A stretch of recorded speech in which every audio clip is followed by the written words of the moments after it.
সবাইকে আজকের লাইভ ক্লাসে শুভেচ্ছা।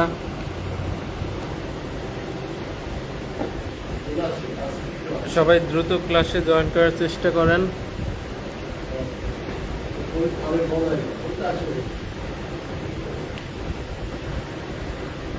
কিছু কাজের কারণে আজকে ক্লাস শুরু করতে দেরি হইল।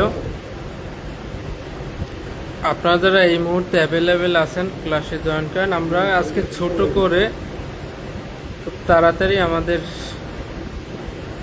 সাইবার সিকিউরিটি অ্যাক্ট, সাইবার সুরক্ষা আইনের বাকি অংশ আজকে ক্লাসে আমরা পড়ে ফেলব। গুরুত্বপূর্ণ ধারাগুলো পড়ব। আমরা একটু সময় নিচ্ছি, সবাই ক্লাসে আসেন তাড়াতাড়ি। যে যে ক্লাসে আসবেন হাজির লেখেন। আমরা দ্রুত এই ক্লাসটা শুরু করতে চাচ্ছি।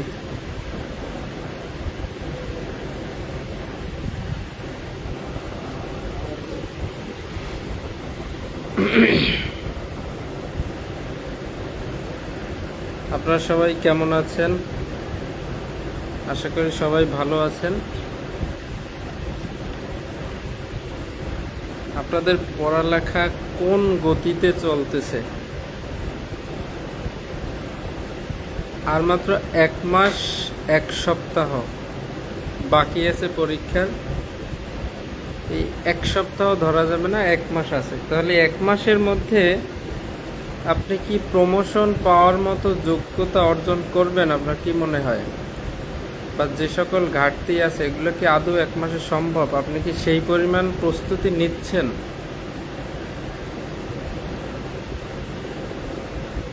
এক মাসে অনেক পড়া সম্ভব। যে সকল আইন পড়ানো হয়েছে বারবার রিভিশন দেন। শুধুমাত্র ইম্পর্টেন্ট ধারাগুলো পড়ানো হয়েছে, এগুলো বারবার রিভিশন দেন, আপনারা পারবেন। সাইবার সুরক্ষা আইন 2026, এখানে 2 ধারায় কিছু সংজ্ঞা আছে, আমরা গুরুত্বপূর্ণগুলো নিয়েছিলাম। যেমন সাইবার সুরক্ষা আইনে পুলিশ অফিসার বলতে বোঝাবে সাব ইন্সপেক্টর নিচে নয় এমন পুলিশ অফিসার। 2 দ,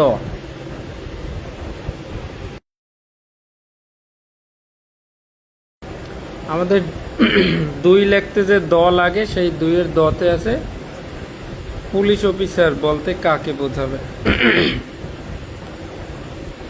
সবচেয়ে গুরুত্বপূর্ণ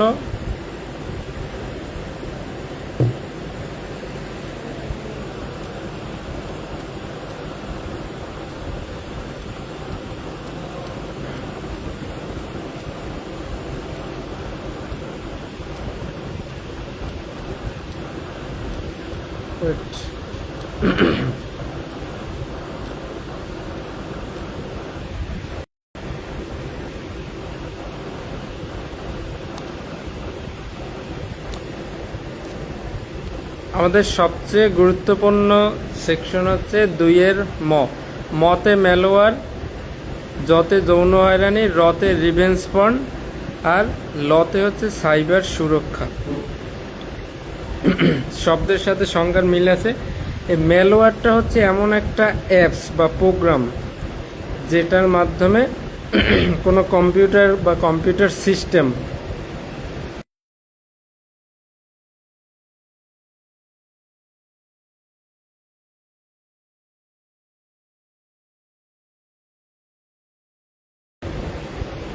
ম্যালওয়্যার হচ্ছে এমন কোনো একটা ভাইরাস বা অ্যাপস যেটা আপনার কম্পিউটার সিস্টেমে যদি প্রবেশ করানো যায় তাহলে ওই কম্পিউটারে সব কিছু হ্যাক হতে পারে, ওই তথ্য চুরি করা যায় বা কম্পিউটারের ক্ষতি হয় বা তথ্য যতগুলো আছে সব কিছু মুছে যায়। এইভাবে ডিজিটাল যত কিছু আছে, ডিজিটাল ডিভাইসের ক্ষতি করা যায় বা তথ্য চুরি করা যায় যে অ্যাপস পাঠাইয়া, সেটা হচ্ছে মূলত ম্যালওয়্যার। যতে যৌন হয়রানি, রতে রিভেঞ্জ পর্ন, আর লতে সাইবার সুরক্ষা। এবার আমরা দেখছিলাম 12তে কি আছে, জাতীয় সাইবার সুরক্ষা council, national cyber security council. এর প্রধান চেয়ারম্যান থাকবে প্রধানমন্ত্রী, তারপরে থাকবে তথ্য প্রযুক্তি মন্ত্রণালয়ের মন্ত্রী। 15তে সরকার একটা গেজেট প্রকাশ করে নির্দিষ্ট কিছু কম্পিউটার সিস্টেম বা কম্পিউটার প্রোগ্রাম এই ধরনের কিছুকে গুরুত্বপূর্ণ পরিকাঠামো হিসেবে ঘোষণা করতে পারে 15তে।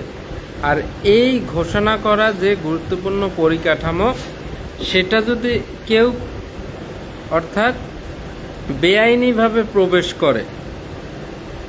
করে, তার ধ্বংস করে, বিনাশ করে, কোনো তথ্য মুছে দেয়, তথ্য চুরি করে, হ্যাকিং করে, তাহলে 17 ধারায় অপরাধ।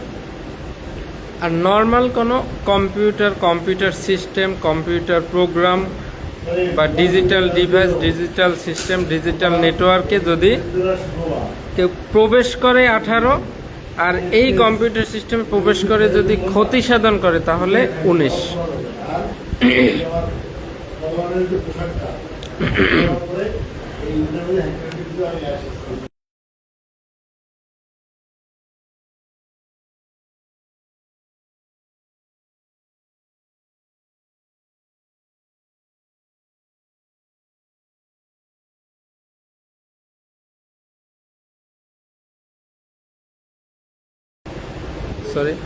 তাহলে আমাদের 21-এ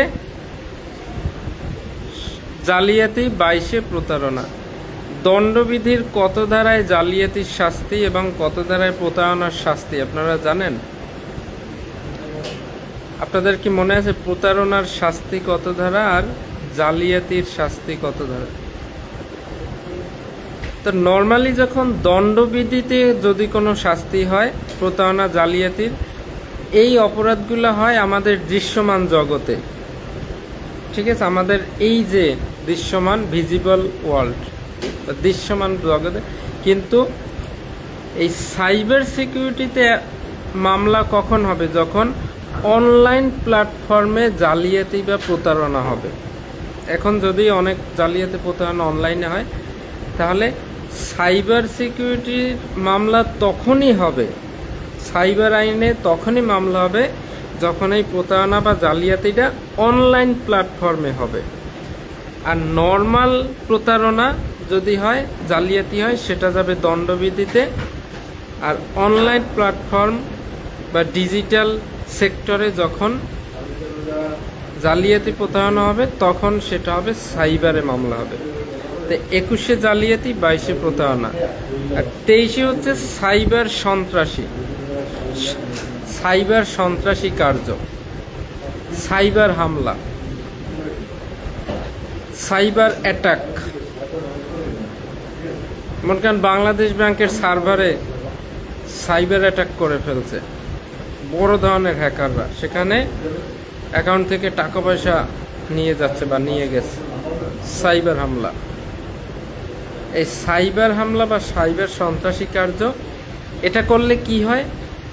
মনে করেন একটা দেশের সাথে অন্য দেশের সম্পর্ক খারাপ হয়ে যাইতে পারে, অথবা এমনভাবে সাইবার হামলা করলো যে একটা পুরো সার্ভারটাকে ডাউন করে দিল, যেখানে হাজার হাজার মানুষ সেবা নিতে আসে প্রতিদিন।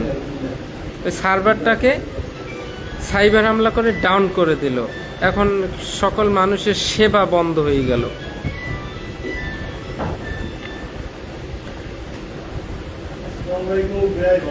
আর একটা আছে এই 23-এ, যে অন্যের রূপ ধারণ করে বা অথবা অন্যের নিজে পরিচয় দিয়ে প্রতারণাপূর্বক সে যদি কোনো অপরাধ করে অনলাইন প্ল্যাটফর্মে, সেটাও কিন্তু এই সাইবার সন্ত্রাসী কার্য হিসেবে গণ্য হবে।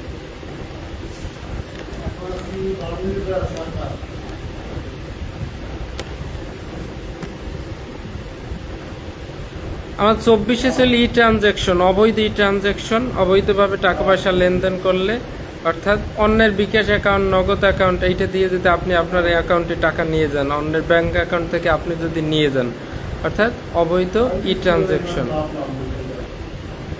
25 ধারাটা লিখিত প্রশ্ন আসবে, যৌন হয়রানি, ব্ল্যাকমেইল আর অশ্লীল বিষয়বস্তু প্রকাশ।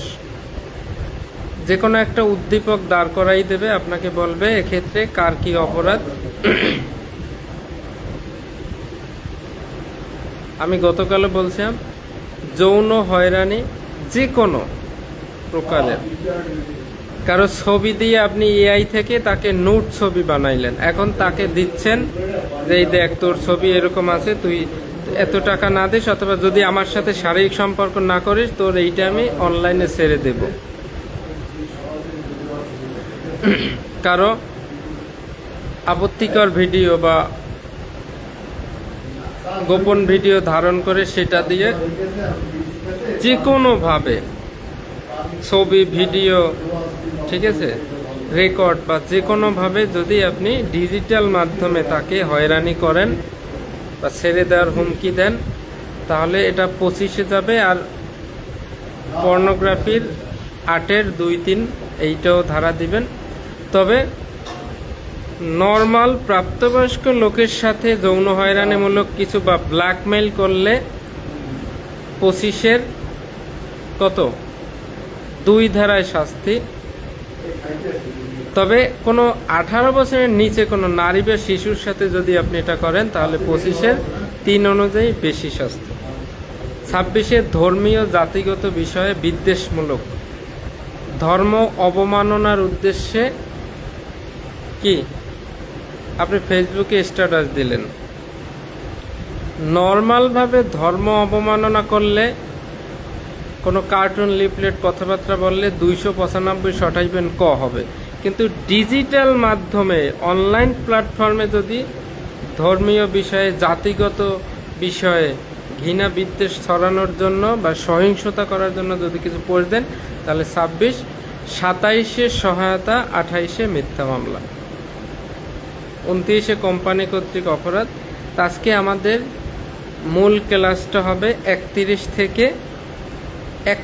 থেকে মোটামুটি আমরা প্রয়োজনীয় যে কয়টা পড়ব 38 পর্যন্ত, এই 8টা ধারা আমরা আজকে ক্লাসে পড়ব।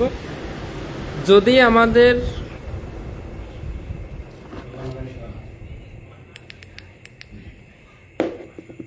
আমাদের সাইবার সুরক্ষা আইন থেকে প্রশ্ন আসে, এই 31 থেকে 38-এর মধ্যেই আসবে। তার মধ্যে সবচেয়ে 32, 33 এই 2টা ধারা বেশি গুরুত্বপূর্ণ। তো আমি যেভাবে পড়াবো আপনারা এটা একটু বোঝার চেষ্টা করবেন। এখন আমি আপনাদের কিছু কৌশল দেব।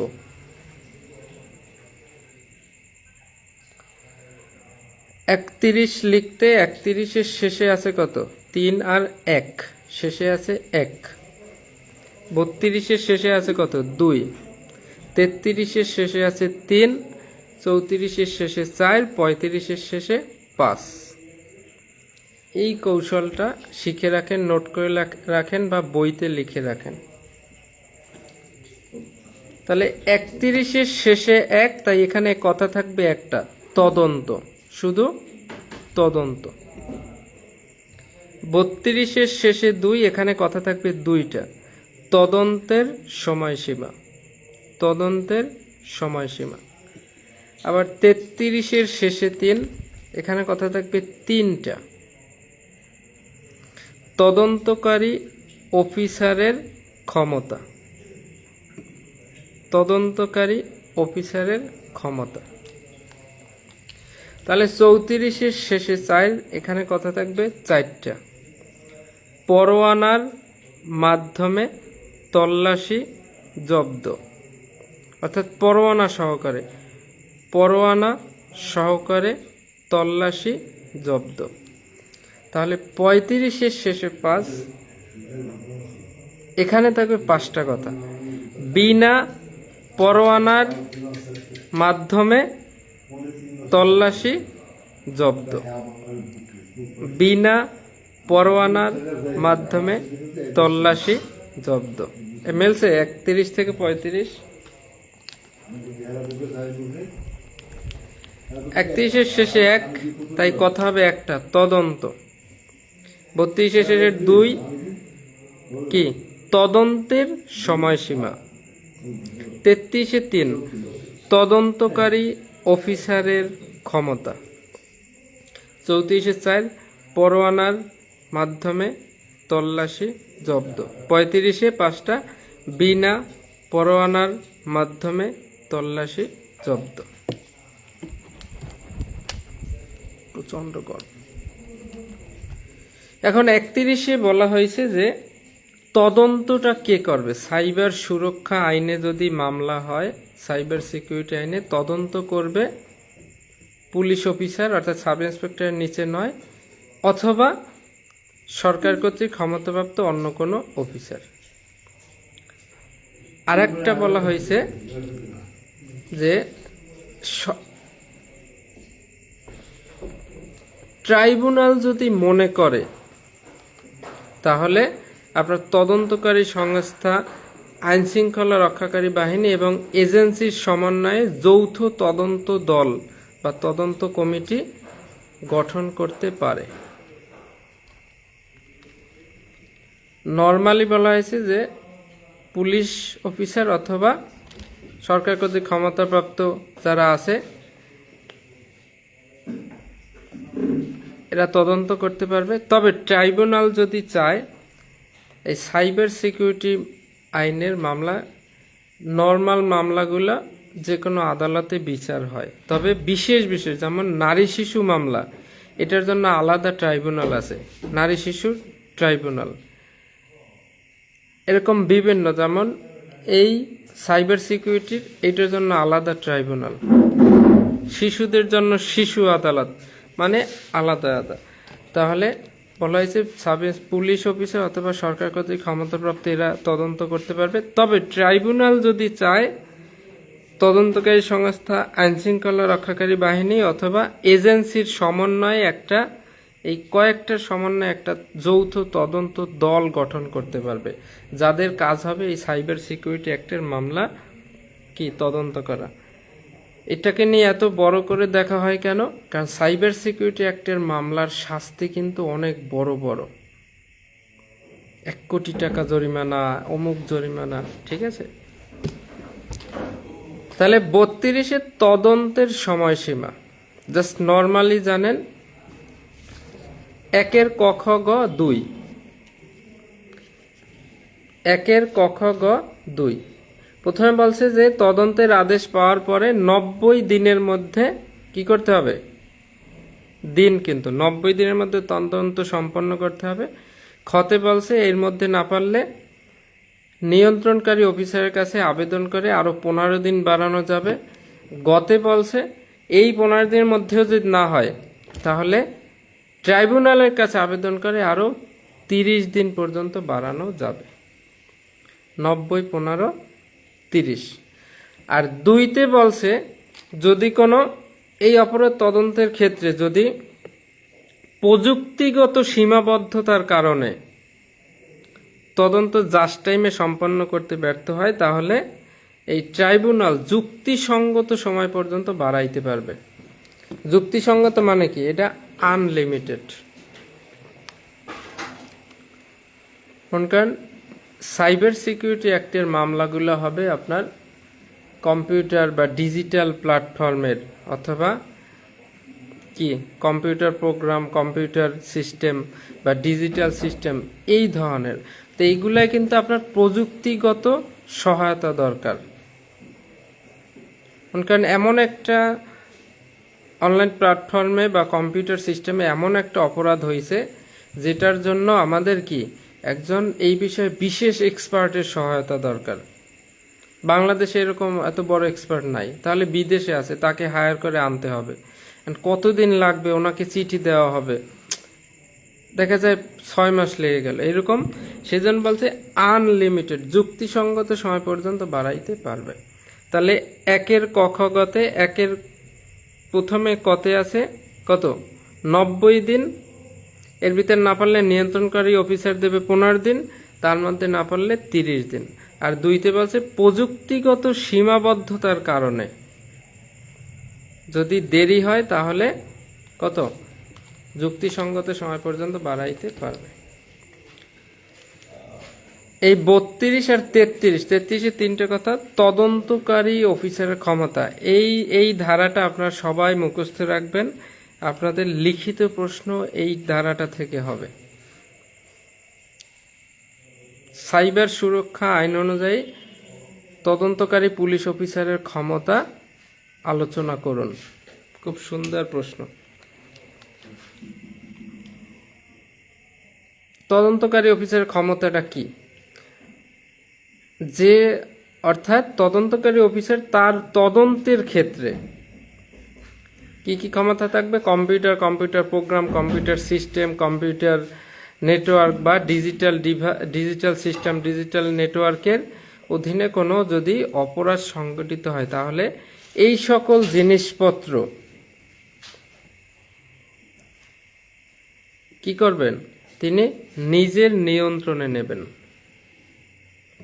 মনে করেন যে প্ল্যাটফর্মে বা যে কম্পিউটার সিস্টেম বা যেখানে এই অপরাধ সংঘটিত হয়েছে এই আইন অনুযায়ী, ওই জিনিসগুলো তিনি সিজ করবে, নিজের নিয়ন্ত্রণে নেবেন।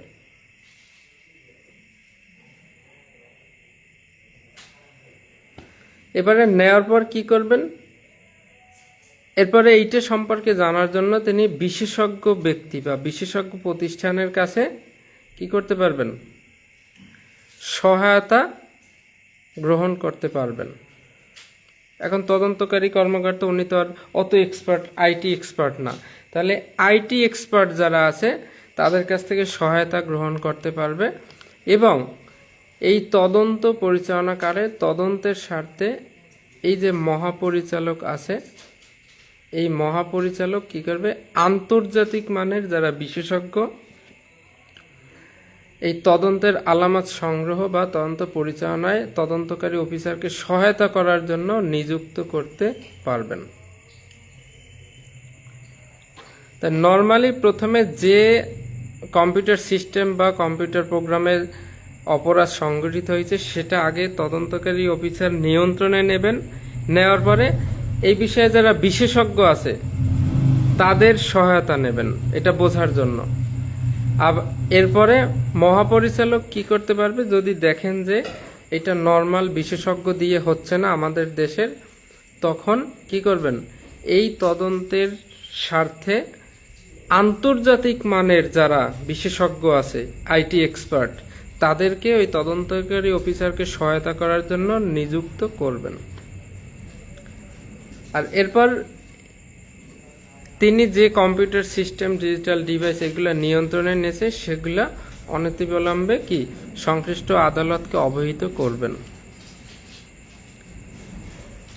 পুলিশ অফিসার যে কোনো বিষয়ে আদালতে কোনো কিছু অবহিত করে কোন আইনের কত ধারা অনুযায়ী? আমরা যে সবকিছু ম্যাজিস্ট্রেটকে জানাই এটা কোন আইনের কত ধারা অনুযায়ী? দেখি তো, কমেন্ট করেন তো। প্রচন্ড গরম।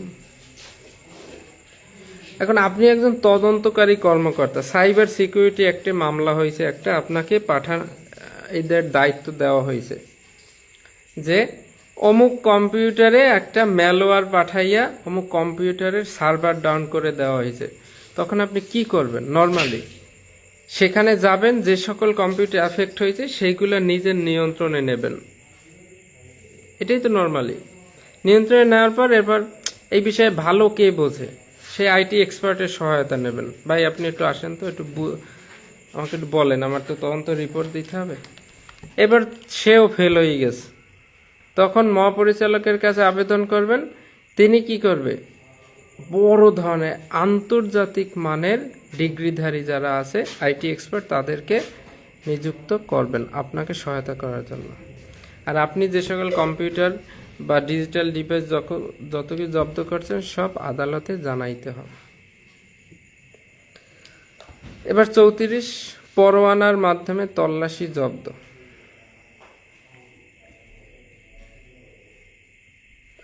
পুলিশ অফিসারের যদি এইরূপ মনে করার কারণ থাকে বা সন্দেহ হয় যে কোনো স্থানে এই সাইবার সিকিউরিটি আইন অনুযায়ী কোনো স্থানে অপরাধ হইছে বা হইতেছে, তখন তিনি কি করবে?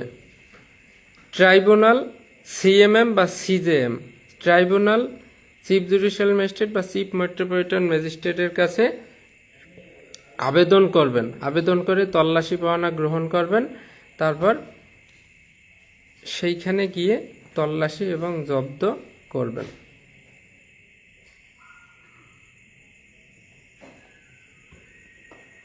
তাহলে 34-এ বলছে 4টে কথা। পরোয়ানার মাধ্যমে তল্লাশি জব্দ। তাহলে পরোয়ানাটা আগে নেবে, কার কাছ থেকে নেবে?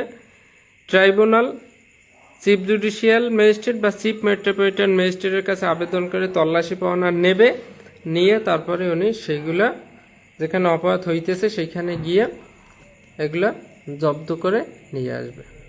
34।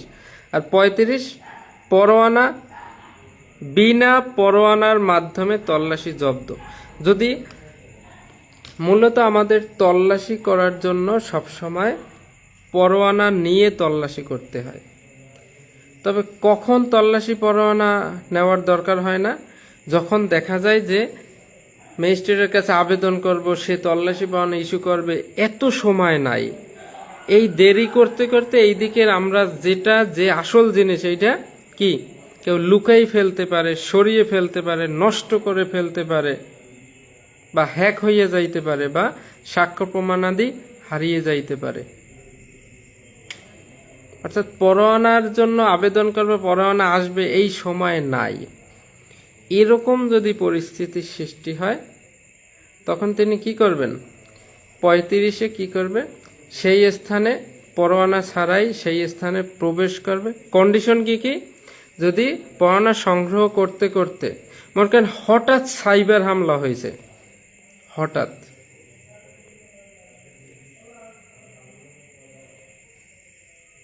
হ্যাকাররা মনে করেন এই যে রাজধানীর রামপুরা এলাকায় একটা ভবনের 3 তলার একটা রুমে বসে বাংলাদেশ ব্যাংকের সার্ভারে আক্রমণ করতেছে। এখন সেই কখন পরোয়ানা নেবেন এই সময় নাই, দ্রুত ওদেরকে গিয়ে নিরস্ত্র করতে হবে বা এটা থামাতে হবে। হঠাৎ সাইবার হামলা হয়েছে, এখন কি করবেন? এই গুরুত্বপূর্ণ তথ্য পরিকাঠামো বা হঠাৎ সাইবার হামলা হইলে কম্পিউটার সিস্টেম এগুলো এখন যদি এই বেআইনি প্রবেশ বা অনুপ্রবেশ হ্যাকিংয়ের মাধ্যমে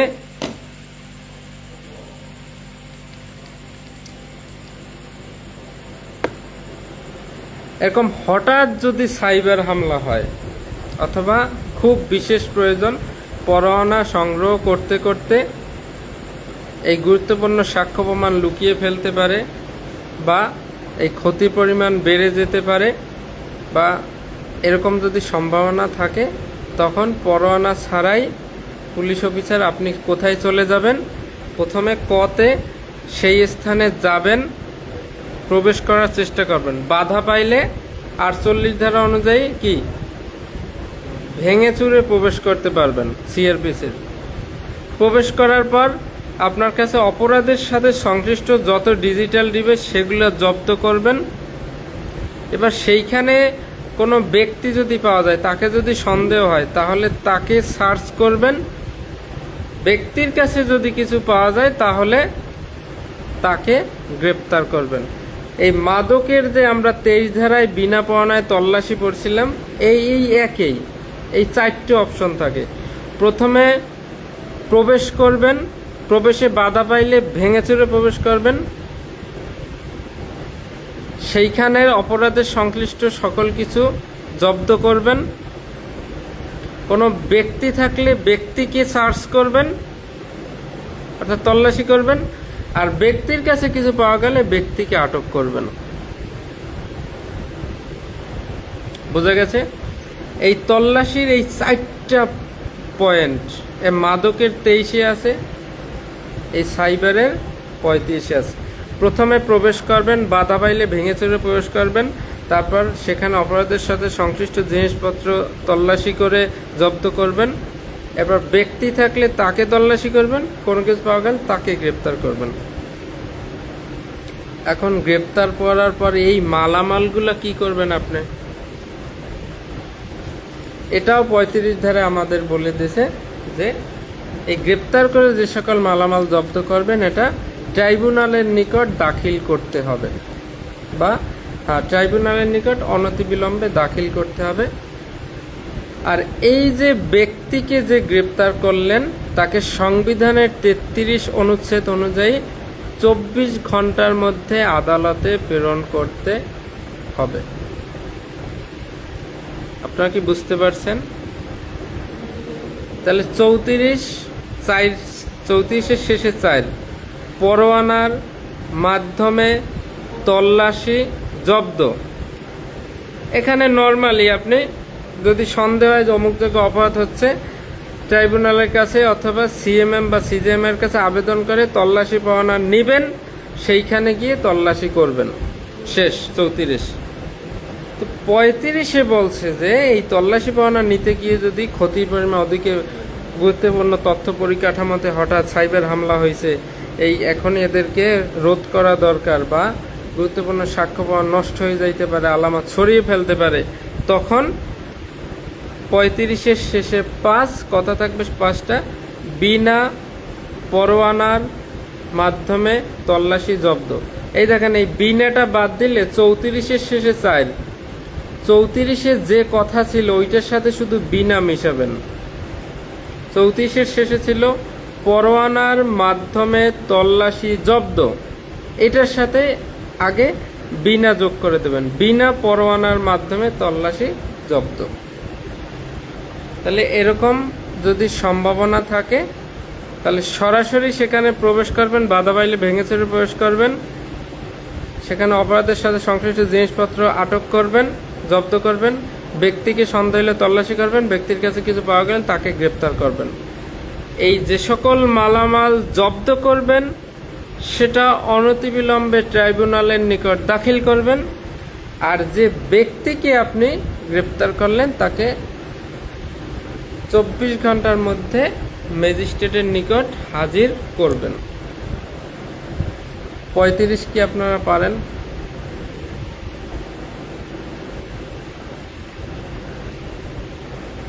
এবার 36 তথ্য সংরক্ষণ।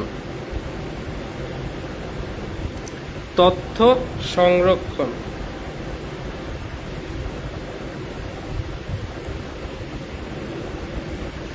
অর্থাৎ সাইবার সিকিউরিটি অ্যাক্টে কোনো একটা মামলা হইল,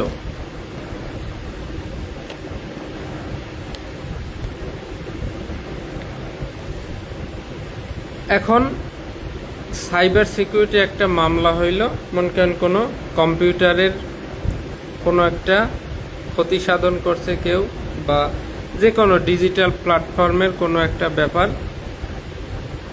এখন এখানের যে রেকর্ডগুলো, মনে করেন একটা সিসিটিভি ফুটেজ, এটা রেকর্ড রাখা লাগবে। এখন তদন্তকারী কর্মকর্তা আবেদন করবে মহাপরিচালকের কাছে যে স্যার অমুক জায়গায় এই সিসিটিভি ফুটেজটা আমাদের রেকর্ড রাখা দরকার অনেকদিন, তদন্ত সমাপ্ত না হওয়া পর্যন্ত, যে কোনো সময় আমাদের লাগতে পারে, অথবা অমুক কম্পিউটারের এই তথ্য, অমুক কম্পিউটারের এই তথ্য আমাদের রেকর্ড অর্থাৎ এইটা রাখা লাগবে, এটা তো অমুক অফিসে আছে, তাদের নিয়ন্ত্রণে আছে, এই অথরিটিকে একটু বলে দেন। তাহলে মামলার আইও আবেদন করবে মহাপরিচালকের কাছে,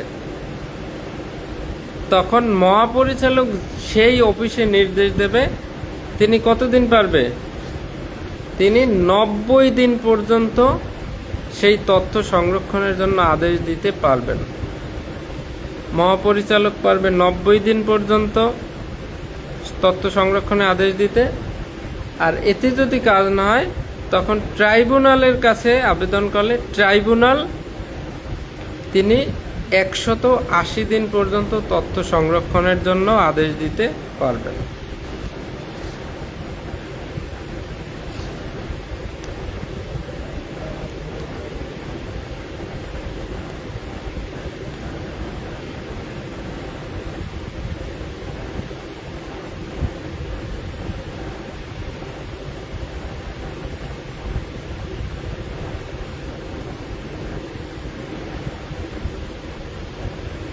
মনে করেন একটা কোম্পানিতে কম্পিউটার ভিতরে, অথবা একটা ব্যাংকে, একটা প্রাইভেট ব্যাংকে একটা সাইবার হামলা হয়েছে, বা যে কোনো কিছু এই ধরনের হয়েছে। এখন ওই কম্পিউটারের কিছু তথ্য চুরি হয়েছে বা কিছু জিনিস হ্যাক হয়েছে। এখন এই কম্পিউটার তো ওই অফিসে আছে, ওই ব্যাংকে আছে, কম্পিউটার তো আর জায়গায় নিয়ে আসার দরকার নাই। এখন কি করতেছে, এই তদন্ত শেষ না হওয়া পর্যন্ত ওই কম্পিউটারে যত তথ্য আছে এটা সংরক্ষণ করে রাখা দরকার, ওইটা যেন কোনো কিছু ডিলেট না দেয়। সেজন্য মামলার আয়ও মহাপরিচালকের কাছে আবেদন করলে মহাপরিচালক 90 দিন পর্যন্ত এই তথ্য সংরক্ষণ করে রাখার জন্য নির্দেশ দিতে পারবে। এইবার ট্রাইব্যুনালে যদি আবেদন করা হয়, ট্রাইব্যুনাল এই সময় বৃদ্ধি করে সর্বোচ্চ 180 দিন পর্যন্ত তথ্য সংরক্ষণের জন্য আদেশ দিতে পারবে। তাহলে 90, 180, মহাপরিচালক করবে 90, ট্রাইব্যুনাল 180।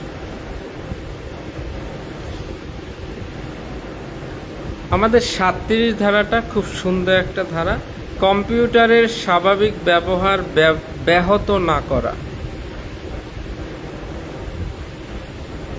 কম্পিউটারের স্বাভাবিক ব্যবহার ব্যাহত না করা।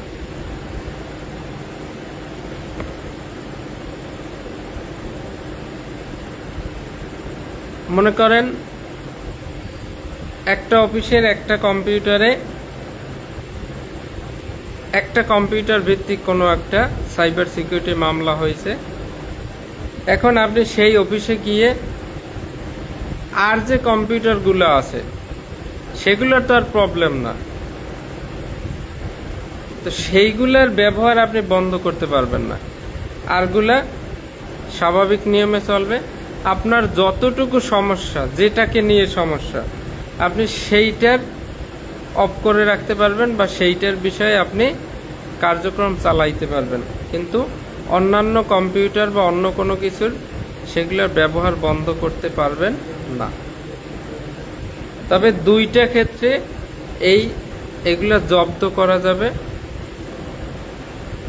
মনে করেন এমন একটা কম্পিউটার যেখানে আপনি প্রবেশ করতে পারতেছেন না, এমনভাবে সিকিউরিটি দিয়ে রাখছে, অর্থাৎ পাসওয়ার্ড দিয়ে রাখছে যেখানে প্রবেশ করা যায় না, তাহলে ওইটা আপনি কি সিজ বা জব্দ করে নিয়ে আসতে পারবেন।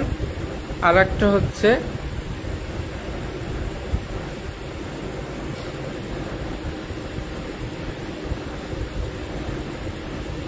যদি জব্দ না করেন তাহলে এই যে যত তথ্য আছে, তথ্য উপাত্ত ধ্বংস বা পরিবর্তন করে ফেলতে পারে।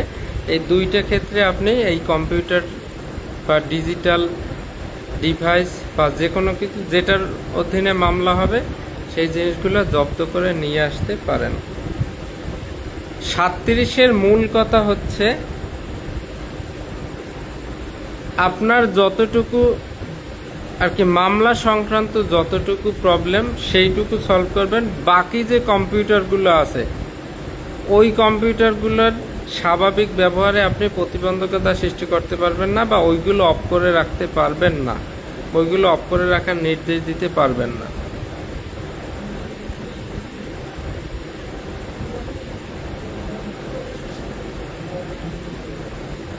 কম্পিউটারের সাধারণ ব্যবহার ব্যাহত না করা। আর 38-এ আছে তদন্তে সহায়তা। তদন্তে সহায়তা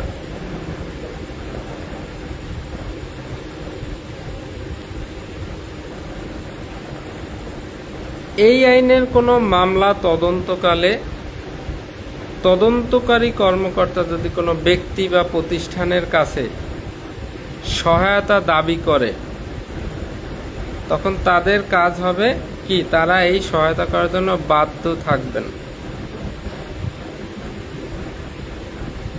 আপনি একজন এসআই, আপনি সাইবার সিকিউরিটি আইনে একটা মামলা তদন্ত করতে গেছেন, যাওয়ার পরে কোনো ব্যক্তির কাছে আইনগত হেল্প চাইলেন অথবা কোনো প্রতিষ্ঠানের কাছে যে আমি এই মামলাটা, আপনাদের প্রতিষ্ঠানে এই মামলাটা হয়েছে, আমি এই বিষয়ে মামলাটা একটু তদন্তের সাথে আপনার একটু হেল্প দরকার। তিনি যদি সহযোগিতা না করেন, অর্থাৎ তিনি সহযোগিতা করতে বাধ্য, তবে তিনি যদি সহযোগিতা না করেন তাহলে দণ্ডবিধির কত ধারায় মামলা হবে বলতে পারেন? কত ধারায় অপরাধ হবে? এই 38-এ বলে দিয়েছে সাহায্য করতে বাধ্য, কিন্তু সাহায্য যদি না করে তাহলে কিন্তু এই আইনে কোনো অপরাধের ধারা রাখা হয় নাই, তার মানে এটা দণ্ডবিধিতে চলে যাবে। তা আপনাকে যদি তদন্তকালে কেউ যদি পাবলিক যদি সাহায্য না করে, তাহলে তার কত ধারায় শাস্তি হবে, কত ধারায় অপরাধ হবে বলেন তো?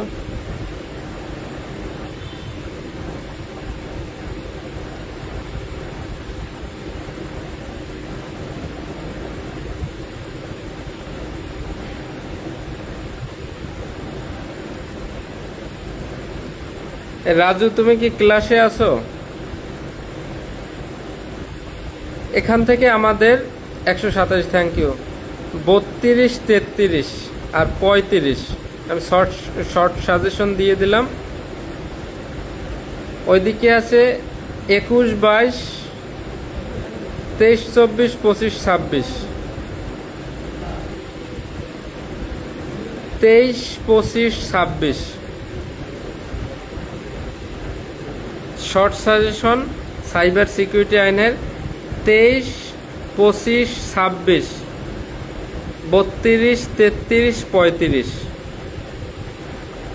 এই 6টা ধারা। 23, 25, 26, 23, 25, 26, 32, 33, 35 এই 6টা ধারা। লিখিত প্রশ্ন যদি হয় এই 6টা ধারা দিয়ে হবে। শর্ট সাজেশন দিয়ে দিলাম, আপনারা পড়ে নেবেন। তাহলে 31-এর শেষে এক তদন্ত কে করবে? পুলিশ অফিসার অথবা সরকার, অর্থাৎ এই আইন অনুযায়ী অন্য যাদেরকে দেওয়া যায় তারা করবে। আর 32 হচ্ছে তদন্তের সময়সীমা কত 90, 15, 30। আর প্রযুক্তিগত সীমাবদ্ধতার কারণ হলে যুক্তিসঙ্গত সময় বৃদ্ধি করতে পারবে। 33 তদন্তকারী অফিসারের ক্ষমতা, তিনি কি করতে পারবে? কোনো অপরাধ তদন্তের ক্ষেত্রে যে সকল কম্পিউটার সিস্টেম, কম্পিউটার নেটওয়ার্ক বা এই ধরনের যে সকল অপরাধ সংশ্লিষ্ট সেগুলোকে নিজের নিয়ন্ত্রণে নিতে পারবে। এরপর এইটার সম্পর্কে জানার জন্য বিশেষজ্ঞের সহায়তা নিতে পারবে। এই নর্মাল বিশেষজ্ঞ যদি না হয় তাহলে কি ট্রাইব্যুনাল কি করতে পারবে? এই তদন্তকারীকে হেল্প করার জন্য মহাপরিচালক কি করতে পারবে? একজন আন্তর্জাতিক মানের বিশেষজ্ঞকে নিযুক্ত করতে পারবে। 34 পরোয়ানা নিয়ে যদি কি করতে পারে? পরোয়ানা নিয়ে তল্লাশি করবেন। 35 পরোয়ানা ছাড়া করবেন। 34 ধারায় পরোয়ানা কে দিতে পারে? তল্লাশি পরোয়ানা কে দিতে পারবে? 34 tribunal, chief judicial magistrate, chief metropolitan magistrate, এই 3 জনে দিতে পারবে। আর 35 গুরুত্বপূর্ণ তথ্য পরিকাঠামোতে যদি সাইবার হামলা হয় অথবা কম্পিউটার সিস্টেম হ্যাকের মাধ্যমে মুছে ফেলা, পরিবর্তন করা বা এই ধরনের কি সাক্ষ্য প্রমাণাদি যদি হারাই যাওয়ার সম্ভাবনা থাকে, তখন আর তল্লাশি পরোয়ানা নেওয়ার সময় নাই। তল্লাশি পরোয়ানা না নিয়েই পুলিশ অফিসার কি করতে পারবে? ঘটনাস্থলে যাবেন, প্রবেশে বাধা দিলে ভেঙে চুরে প্রবেশ করবেন, সেখানের অপরাধ সংশ্লিষ্ট জিনিসপত্র আর তল্লাশি করবেন, জব্দ করবেন। ব্যক্তিকে সন্দেহ হলে তাকে তল্লাশি করবেন, তার কাছে কিছু পাওয়া গেলে গ্রেপ্তার করবেন। যে মালামালগুলো পাওয়া গেছে সেগুলোকে ট্রাইব্যুনালের নিকট দাখিল করতে হবে। আর যে ব্যক্তিকে গ্রেপ্তার করা হয়েছে তাকে 24 ঘন্টার মধ্যে আদালতে প্রেরণ করতে হবে। 36 তথ্য সংরক্ষণ, মহাপরিচালক পারবে 90 দিন আর ট্রাইব্যুনাল পারবে 180 দিন। 37 যে কম্পিউটারে অপরাধ হয়েছে বা যে কম্পিউটার ভিকটিম বা যে কম্পিউটারে ক্ষতিগ্রস্ত হয়েছে, শুধু এই কম্পিউটারটা নিয়ে আপনি কাজ করবেন, বাকি যত কম্পিউটার সেইগুলোর ব্যবহারে ব্যাহত করতে পারবেন না বা বাধা দিতে পারবেন না। 38 তদন্ত সহায়তা করার জন্য আপনি কোনো ব্যক্তি বা প্রতিষ্ঠানের কাছে তদন্ত করাকালীন সহায়তা চাইলে তারা করতে বাধ্য, না করলে 187 ধারা। তাহলে 23, 25, 26, 32, 33, 35 এই 6টা ধারা মুখস্থ রাখবেন। তাহলে আমাদের সাইবার সিকিউরিটি অ্যাক্ট এই পর্যন্তই শেষ। তো সকলকে ধন্যবাদ। আগামীকাল নতুন একটা আইন পড়ানো হবে। আগামী ক্লাসে আমন্ত্রণ রইল।